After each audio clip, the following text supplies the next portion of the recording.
دیکھیے قرآن مجید میں اللہ تعالیٰ کا ارشاد ہے وَلَمَّا ضُرِبَ ابْنُ مَرْيَمَ مَثَلًا وَلَمَّا ضُرِبَ ابْنُ مَرْيَمَ مَثَلًا إِذَا قَوْمُكَ مِنْهُ يَصِدُّونَ. قرآن کے الفاظ ہیں، ہوا یہ خوب اچھی طرح سمجھیں کہ میں کیا کہہ رہا ہوں. قرآن مجید میں جب یہ آیات نازل ہوئیں انکم وما تعبدون من دون اللہ حصب جہنم، لوگ مجھے کہتے ہیں آپ بیان میں قرآن کا حوالہ کیوں نہیں دیتے، آیت نمبر کیوں نہیں بتاتے. میں پوری آیت پڑھ کے سنا دیتا ہوں، تو اب آیت نمبر کی کیا ضرورت ہے آپ لوگوں کو.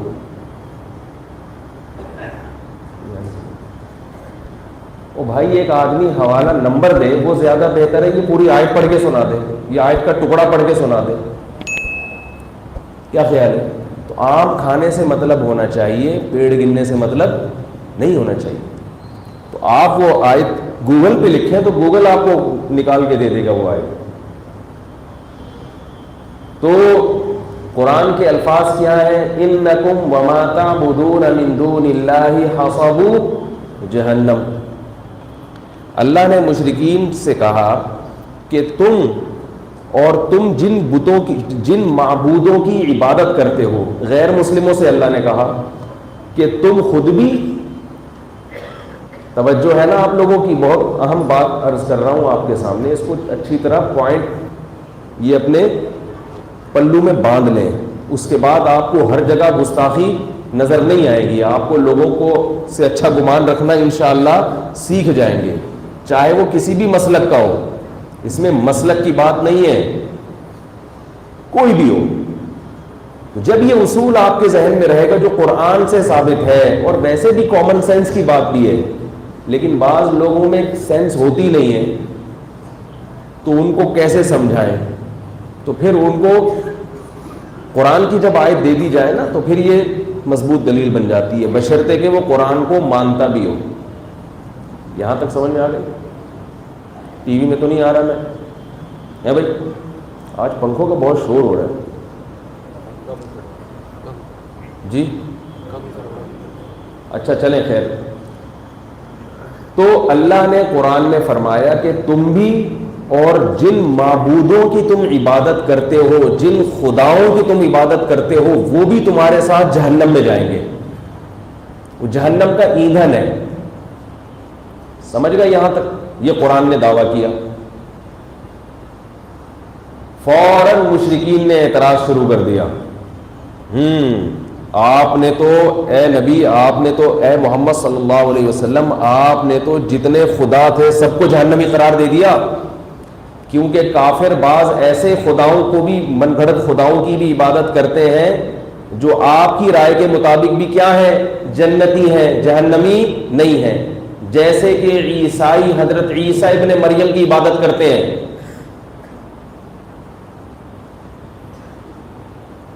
یہاں تک آ گئی سمجھ میں؟ عیسائی کس کی عبادت کرتے ہیں؟ ان کو بھی خدا کہتے ہیں نا، چاہے وہ صاف لفظوں میں نہ بھی کہیں تو عمل ایسا ہی ہے، جیسے گاڈ کا بیٹا کہتے ہیں، کبھی عین خدا کہہ دیتے ہیں، بس کبھی کہتے ہیں خدا تین ہے ایک ہے. بہرحال معبود مانتے ہیں، معبود مانتے ہیں. جبکہ قرآن کہہ رہا ہے تم بھی اور جن کی تم عبادت کرتے ہو وہ بھی کہاں جائیں گے؟ جہنم میں. جبکہ عیسیٰ علیہ السلام تو جہنم میں نہیں جائیں گے، یہ تو خود قرآن کہہ رہا ہے. تو قرآن نے اچھا انہوں نے پروپیگنڈا کرنا شروع کر دیا.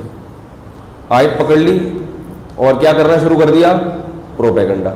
قرآن میں جو اس کا جواب نازل ہوا، وَلَمَّا ضُرِبَ ابْنُ مَرْيَمَ مَثَلًا، اللہ فرماتے جب ابن مریم کو بطور مثال کے بیان کیا گیا، اِذَا قَوْمُكَ مِنْهُ يَصِدُّونَ، قوم کیا کرنے لگی؟ جھگڑنے لگی. اور فرمایا کہ مَا ضَرَبُوهُ لَكَ إِلَّا جَدَلًا، یہ لوگ جو عیسیٰ کی مثال دے رہے ہیں اور اعتراض کھڑا کر رہے ہیں، ان کا مقصد کوئی علمی اشکال نہیں ہے سوائے بحث مباحثے کی، پروپیگنڈا کرنے کی اور فتنہ پھیلانے کی ان کی کوئی نیت نہیں ہے. کیا مطلب؟ یہاں یہ مثال منطبق نہیں بیٹھتی. کیوں؟ ان ہوا عبد الا انعمنا ان ہوا الا عبد انعمناه علیہ، اس لیے کہ عیسیٰ ابن مریم اللہ کے وہ بندے ہیں جن پر اللہ کا انعام ہوا ہے. اور یہ بات یقینی معلوم ہے کہ جو انعام یافتہ لوگ ہوتے ہیں وہ جہنم میں نہیں جاتے، وہ تو خود بخود خارج ہیں. ان کا جنتی ہونا اتنا یقینی ہے کہ ان کو الگ سے مستثنا کرنے کی اور اس مثال سے خارج کرنے کی ضرورت تھی ہی نہیں. کیا مطلب؟ کہ جب اللہ نے یہ کہا کہ تم بھی اور تمہارے معبود بھی جہنم میں جاؤ گے، تو اس معبود سے وہ معبود خود بخود خارج ہے جن کا جنتی ہونا یقینی ہے. ان کو الگ سے بیان کر کے خارج کرنے کی ضرورت، بولتے کیوں نہیں یار، نہیں ہے. یہ تو کامن سینس کی بات ہے کہ وہ خود بخود اس میں داخل نہیں ہے. اس میں وہ معبود ہے، وہ خود ساختہ معبود جن کا جنتی ہونا یقینی نہیں ہے. لیکن انہوں نے کیا کیا؟ قرآن کے ظاہری الفاظ کو پکڑا. مشرکین نے ظاہری الفاظ کو پکڑ کے فٹ کرنا شروع کر دیا اور پروپیگنڈا کرنا شروع کر دیا. اللہ نے پھر حضرت عیسیٰ کے فضائل بیان کیے. فرمایا وہ تو سیدھے راستے پر ہیں، وہ تو علامات قیامات میں سے، قیامت کی علامات میں سے ہے. قیامت کی علامت میں بھی سے بھی حضرت عیسیٰ کی حیات اور ان کا قرب قیامت میں نزول ثابت ہوتا ہے. وَإِنَّهُ لَعِلْمٌ لِلسَّاعَةِ، فرمایا وہ قیامت کا ایک بہت بڑا علم ہے. اللہ نے کسی نبی کو قیامت کا علم نہیں قرار دیا، حضرت عیسیٰ کو قرار دیا. اس سے بھی صاف پتہ چلتا ہے کہ عیسیٰ ابن مریم نے قرب قیامت میں نازل ہونا ہے. نازل ہوں گے تو لوگوں کو یقین آ جائے گا کہ قیامت کیا ہو رہی ہے، قریب آ گئی ہے. تو میں یہ عرض کر رہا تھا کہ کسی کے الفاظ کے ظاہر کو پکڑ لینا اور اس سے فتنہ کھڑا کر دینا، یہ کن لوگوں کا کام ہے؟ فتنہ پرستوں کا کام ہے. پھر وہ علماء سے کہتے ہیں اس کی وضاحت کرو، پھر وہ وضاحت کریں گے تو اس وضاحت کی بیان میں سے کچھ پکڑ لیں گے، پھر اس وضاحت کی وضاحت، پھر اس وضاحت کی وضاحت، تو عجیب سا ملغوبہ بن جائے گا. تو خود بخود ہی یہ کام کیوں نہیں کر لیتے کہ جو شخص بیٹھا ہے لوگوں کے سامنے دین کی بات کر رہا ہے، اس کے بارے میں اچھا گمان رکھ لو کہ وہ غیر مسلم نہیں ہے، وہ گستاخ رسول نہیں ہے. وہ کیوں گستاخی کرے گا؟ وہ قرآن کا منکر نہیں ہے. جب وہ کوئی بات کرے جس کے دو مطلب نکلتے ہوں تو خود بخود اس کو اچھے مطلب پر محمول کرنا ہماری، بولتے کیوں نہیں، ذمہ داری. بات آ گئی سمجھ میں؟ نہیں ہے میرا خیال. تو اب جو یہ یوٹیوب پہ آتا ہے نا کہ فلاں نے یہ بیان دیا، تو اس طرح یہ تحریروں میں بھی ہے. تحریروں میں بھی اگر کوئی ایسا پہلو نکل رہا ہے گستاخی کا، لیکن اس کا ایک اچھا پہلو بھی نکل رہا ہے، تو شریعت کیا کہتی ہے؟ اس کو گستاخی پر محمول کرنے کے بجائے صحیح معامل تلاش کیا جائے گا، اچھا معامل تلاش کیا جائے گا، اس کا اچھے یعنی لفظوں میں یاد کیا جائے گا اس کو. اس کی مثال ایسے ہے،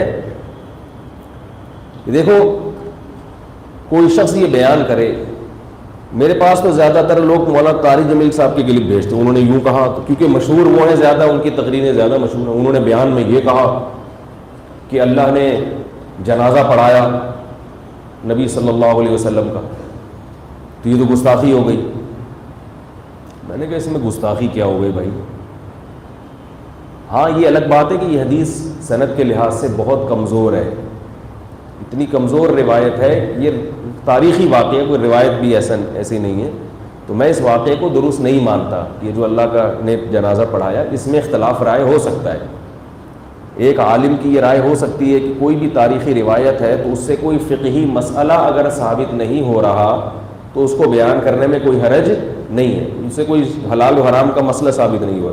دوسرے مولوی صاحب کی یہ رائے ہو سکتی ہے کہ نہیں بھائی اس قسم کی چیزوں میں روایت ذرا ٹھیک ہے، بہت زیادہ صحیح روایت نہ ہو لیکن بہت کمزور بھی نہ ہو، تو یہ اختلاف رائے ہو سکتا ہے. لیکن اس میں گستاخی کا پہلو نکالنا یہ زیادتی ہے بھائی. گستاخی تو جب ہوتی جب کوئی کہتا معاذ اللہ نقل کفر، اللہ کا جنازہ معاذ اللہ پڑھا گیا، نقل کفر، کفر نباشت، معاذ اللہ. اس میں گستاخی کہاں سے نکل آئی؟ اس طرح کی چیزیں تو حدیث میں بھی ہیں. رسول اللہ صلی اللہ علیہ وسلم نے ارشاد فرمایا کہ جب کوئی بندہ کثرت سے نوافل پڑھتا ہے، نفلی عبادت کرتا ہے، صحیح حدیث ہے، تو اللہ تعالیٰ اس کے ہاتھ بن جاتے ہیں جس سے وہ پکڑتا ہے. اللہ اس کی آنکھیں بن جاتے ہیں جن سے وہ دیکھتا ہے. اللہ اس کے کان بن جاتے ہیں جن سے وہ بولتے کیوں نہیں سنتا ہے. اب اگر ہمارے زمانے میں کوئی مولوی صاحب ممبر پہ بیٹھ کے یہ مثال دے دیں کہ تم کثرت سے عبادت کرو گے تو اللہ تمہارے ہاتھ بن جائے گا، تم کثرت سے عبادت کرو گے تو اللہ تمہاری آنکھیں بن جائے گا، کم از کم 1,85,00,000 کلپ اس کے خلاف مارکیٹ میں آئیں گے کہ گستاخ یہ اللہ کو کبھی کہہ رہے ہاتھ بن جاتا ہے، اللہ کو کبھی کہہ رہے آنکھیں بن جاتا ہے، اور آنکھیں بھی اس کی بن رہا ہے، اس سامنے والے کی، جس سامنے کوئی بھی ہو سکتا ہے. یہ دور چل رہا ہے، سمجھ رہے ہیں؟ یہ فتنے کا دور ہے. عمل زیرو مگر باتوں کو ایسا پکڑتے ہیں.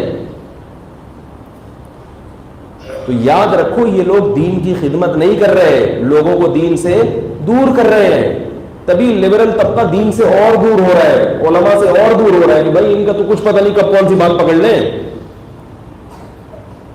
اسی طرح یہ چپل پہ معاذ اللہ کبھی آ رہا ہے اللہ کا نام لکھا ہوا ہے، ایسی کبھی تصویر کبھی آ رہا ہے کہ وہ کیوں چپل پہ اللہ کا نام لکھے گا کوئی اللہ کے بندو؟ ذرا سی بھی کوئی دائیں بائیں لکیریں گھوم رہی ہوتی ہیں نا یوں کر کے، اس کو بنا دیتے ہیں کہ چپل پہ کیا لکھا ہوا ہے، فلاں کمپنی نے چپل پہ اللہ کو، لہٰذا فلاں کمپنی کا بائیکاٹ کرو. کمپنیوں کا بائیکاٹ تو نہیں ہوگا، اس سے لوگ بالآخر آہستہ آہستہ علماء سے دور ہونا شروع ہو جائیں گے کہ یار ان مولویوں کو کوئی پتہ نہیں یہ کب کس چیز کو پکڑ لیں. تو ایسے لوگ اسلام دشمن بھی ہو سکتے ہیں.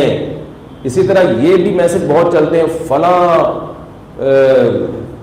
امریکہ کے فلاں شہر میں ایک فلم بنائی گئی ہے جس میں فلانی بزرگ کا مذاق اڑایا گیا، جس میں نبی کا مذاق اڑایا گیا. لوگ بغیر تصدیق کے ایسی چیزوں کو واٹس ایپ پہ آگے بھیج دیتے ہیں. تو بہت احتیاط کرنی چاہیے کسی پہ گستاخی کا فتویٰ لگانے سے پہلے، کسی کو دائرہ اسلام سے باہر نکالنے سے پہلے، اور کسی کو منکر رسول یا نبی صلی اللہ علیہ وسلم کی نبوت کا منکر بنانے سے پہلے، کسی کو جہنمی قرار دینے سے پہلے بہت زیادہ احتیاط کی ضرورت ہے. حتی الامکان اس کی بات کا اچھا معامل تلاش کرو. بھئی یہ مثالیں ہیں.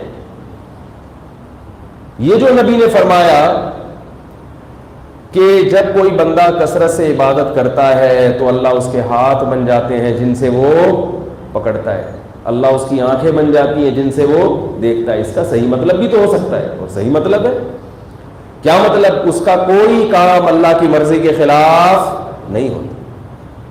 اب وہ اللہ سے پوچھ کے اپنے ہاتھ کو استعمال کرے گا، گویا اس نے اپنا ہاتھ اللہ کے ہاتھ میں دے دیا کہ اللہ میرا اختیار ختم اپنے ہاتھوں پہ، میرا اختیار ختم اپنی آنکھوں پہ. اب جس چیز کو تو کہے گا دیکھوں وہ میں دیکھوں گا، گویا میں تیری آنکھوں سے دیکھوں گا. لیکن اگر پکڑنا چاہو تو اسی پہ کہ اللہ کی آنکھ، اللہ کو یہ کیوں کہہ دیا کہ اس کی آنکھ بھی ہوتی ہے بھائی؟ اللہ کو یہ کیوں کہہ دیا کہ اس کے ہاتھ بھی ہوتے ہیں؟ کیا خیال ہے؟ وہ مشہور واقعہ ہے نا، تاریخی کتابوں میں ایک واقعہ لکھا ہے، کوئی اس کی مستند نہیں ہے پہلے بتا دوں، لیکن ایک واقعہ ہے، صحیح بھی ہو سکتا ہے اور غلط بھی، مگر اس واقعے سے جو مضمون ثابت ہو رہا ہے وہ مضمون صحیح ہے. اس لیے میں وہ واقعہ بیان کر دیتا ہوں بھئی چلو اس سے سبق جو مل رہا ہے وہ سبق بہرحال صحیح مل رہا ہے، وہ قرآن و سنت سے ثابت ہے.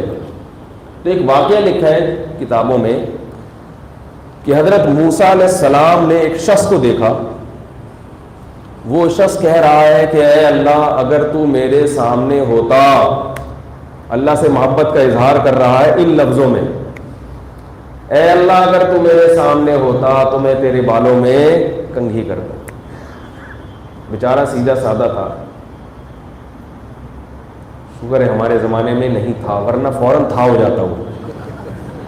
اگر ہوتا بھی تو اب تک تھا ہو چکا ہوتا، تھوڑی دیر کے لیے ہوتا اس کے بعد ہم یہ کہہ رہے تھے کہ وہ تھا، اب نہیں. کسی نے اس کو مار دیا ہوگا اور قوم کا ہیرو بن کے اپنے آپ کو شمار کیا ہوتا ہے کہ میں نبی کا سچا عاشق، کوئی بھی ڈیلیٹ کر دیتا اس کو. میں یہ نہیں کہہ رہا گستاخوں کے خلاف آپ کیس نہ کریں، لیکن گستاخی واضح لفظوں میں ہو. کسی کی بات کو بیٹھ کے بال کی کھال اتار کے اس کو ادھر ادھر لے جانا، اس کو گستاخی پر معمول کرنا، یہ قرآن کی مخالفت ہے. قرآن میں آتا ہے کہ یا ایھا الذین آمنوا اجتنبوا کثیرا من الظن، اے ایمان والو بدگمانی سے بچو، بدگمانی سے بچو، اچھا معامل تلاش کرو، اچھے رخ پر لے کر جاؤ اس کو. یہ یا رسول اللہ مدد پر ایک بات کرنی ہے. میرے کلپ اس کو بھی لوگوں نے کاٹ چھاٹ کے نا وہ غلط اس پہ لے کے گئے، یا رسول اللہ والی کلپ، وہ سے بھی بات کروں گا میں. تو وہ کہنے لگا کہ اے اللہ اگر تو میرے سامنے ہوتا تو میں تیرے بال بناتا. اب اس بیچارے کو نہیں پتا، جتنی اس کی عقل تھی اسی حساب سے وہ محبت کا اظہار کرتا. میں کھانا کھلاتا اس کو، میں اللہ تجھے کھانا کھلاتا، تیری ساری ضرورتیں پوری کرتا. تو کہتے ہیں حضرت موسیٰ علیہ السلام کو غصہ آیا، جلالی تھے، ٹھیک ٹھاک طریقے سے ڈانٹ لگا دی اس کو.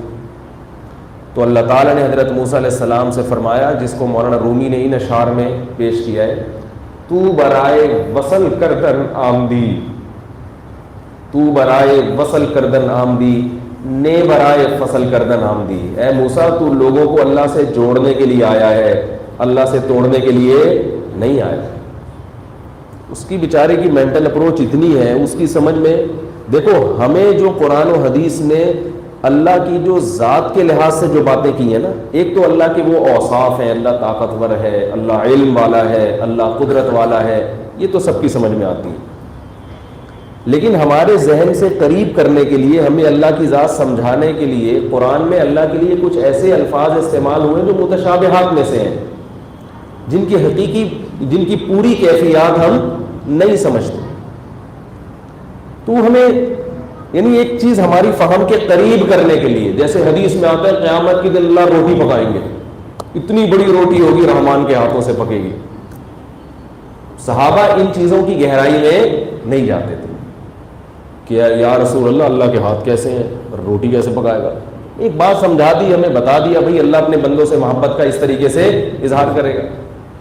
قرآن میں آدم علیہ السلام کے بارے میں اللہ نے فرمایا کہ اے فرشتوں، اے جن، تو نے اس کو سجدہ کیوں نہیں کیا، لما خلقت بیدی، جس آدم کو میں نے اپنے دونوں ہاتھوں سے بنایا ہے، اپنے دونوں ہاتھوں سے بنایا ہے.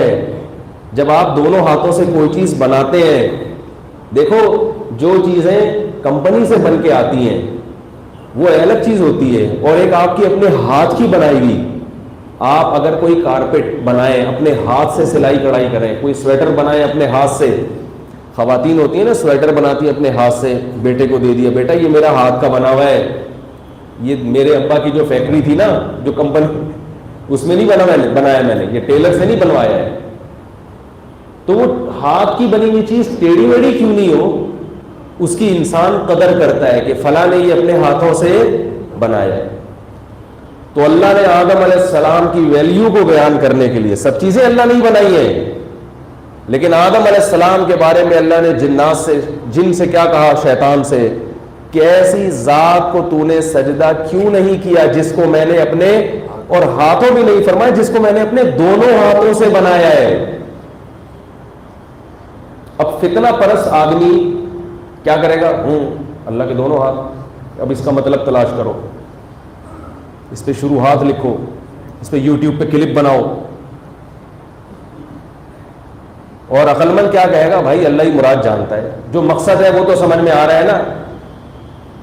مقصد کیا ہے بھائی، اللہ آدم علیہ السلام کی ویلیو بیان کر رہے ہیں، مجھے اس سے الگ سے محبت ہے، بہت محبت سے بنایا ہے اسے. اس سے زیادہ وہ آگے اس مسئلے میں بولو بھائی نہیں جائے گا. اسی طرح بادشاہ لوگ جو ہیں، جب بھی حکومت کی بات دور سنبھالتے ہیں تو کہا جاتا ہے کہ بادشاہ نے تخت سنبھال لیا. بادشاہ نے کیا کر لیا، تخت سنبھال لیا. عرش کہتے ہیں عربی میں بادشاہ کے تخت کو، عرش پر مستوی ہو گیا، حکومت کی لگام اپنے ہاتھ میں لے لی ہے. اور بادشاہ کی کرسی بھی ہوتی ہے بڑی عالی شان، تو اللہ نے ہمیں سمجھانے کے لیے ہماری زبان میں ہی بات چیت کی ہے، ہمیں سمجھانے کے لیے. جیسے اللہ نے ہمیں سمجھانے کے لیے کہا کہ میں نے آدم کو اپنے دونوں ہاتھوں سے بنایا.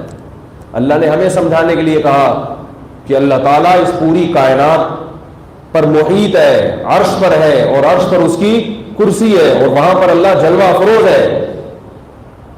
اب آگے اس کی باریکیوں میں جانا، جیسے کہ آج کل یوٹیوب پہ 2 دھڑے چل رہے ہیں، دونوں انتہا کو پہنچے ہوئے ہیں.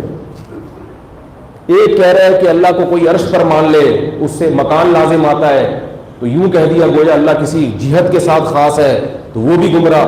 دوسرا کہہ رہا ہے کہ نہیں، جو کہتا ہے کہ اللہ ہر جگہ موجود ہے وہ تو قرآن کی اس آیت کی نفی کر رہا ہے کہ اللہ عرش پر ہے، وہ بھی گمراہ. حقیقت یہ ہے کہ یہ دونوں گمراہ ہیں.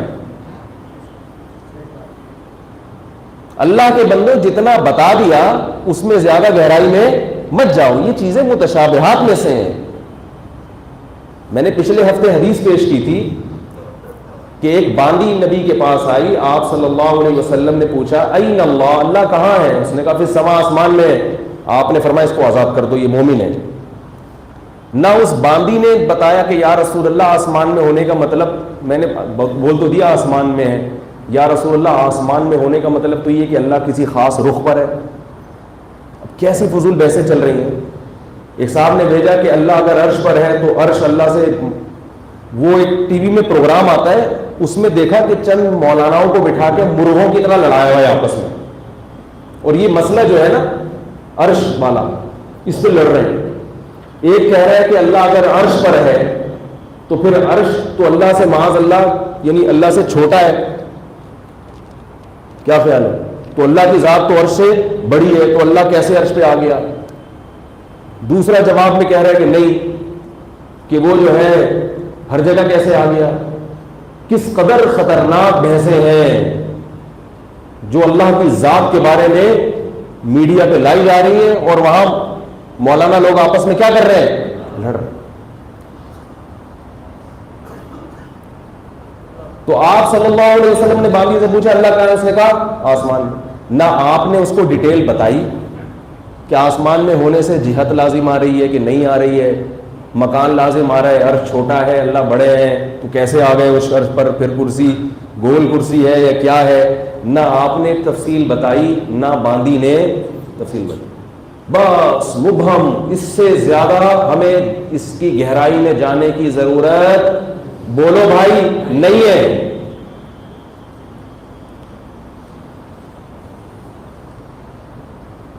اس سے زیادہ گہرائی میں جانے کی ضرورت نہیں ہے. لوگ امام مالک رحمہ اللہ تعالیٰ کا واقعہ ادھورا پیش کر کے اس سے استدلال کرتے ہیں. امام مالک رحمہ اللہ تعالیٰ کی مجلس میں کسی نے سوال پوچھا کہ اللہ کے عرش پر ہونے کا مطلب کیا ہے؟ امام مالک نے فرمایا الاستواء معلوم، اللہ نے جو قرآن میں کہا کہ اللہ عرش پر مستوی ہے، تو مستوی کا لغوی معنی تو پتہ ہے سب کو. والکیف مجہول، کیسے ہے اس کا کسی کو پتہ نہیں ہے. والسؤال عنہ بدعہ، لیکن اس قسم کے سوالات کا بدعتی ہونا بہرحال یقینی، کیونکہ صحابہ اس قسم کے سوالات نہیں پوچھتے تھے. یہ جو ہے نا کہ یہ جو تم نے یہ سوال کیوں اٹھایا مجلس میں، یہ تو تم امت میں فتنہ پھیلا رہے ہو ایسی باتیں کر کے، اور حکم دیا اس کو مجلس سے باہر نکال دو. سوال پیدا ہوتا ہے جب ایسا ہے تو میں اس مسئلے کو کیوں چھیڑ رہا ہوں؟ کیا خیال ہے بھائی؟ جب ان چیزوں میں نہیں پڑھنا چاہیے تو مولوی صاحب آپ کیوں پڑھیں، آپ کیوں ممبر پہ بیان کر رہے ہیں؟ میں اس لیے بیان کر رہا ہوں کہ لوگ چھڑ چکے ہیں. ایک چیز جب چھڑ گئی نا تو اس میں اعتدال والی رائے بیان کرنا یہ اس لیے ضروری ہے تاکہ کسی بھی جانب لوگ غلو کا شکار نہ ہو. میں بہت عرصہ خاموش رہا ہوں اس مسئلے پر، لیکن جب دیکھا ہے کہ بہت غلو ہو رہا ہے ان دونوں طرف، اس لیے میں یہ بیان کرنے کے لیے کہ بھائی ان دونوں فریقوں کو اپنے حال پہ چھوڑ دو.